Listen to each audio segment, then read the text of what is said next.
Now, most people don't know, but you can realign the wrist. So if you're suffering from wrist pain, check this out.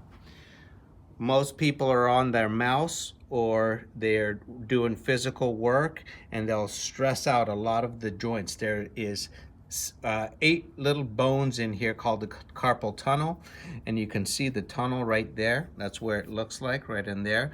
Most people being on the computer and typing like that flatten out their wrists.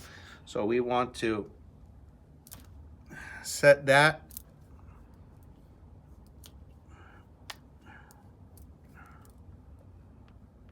Break down any of the adhesions and allow that tunnel to be restored.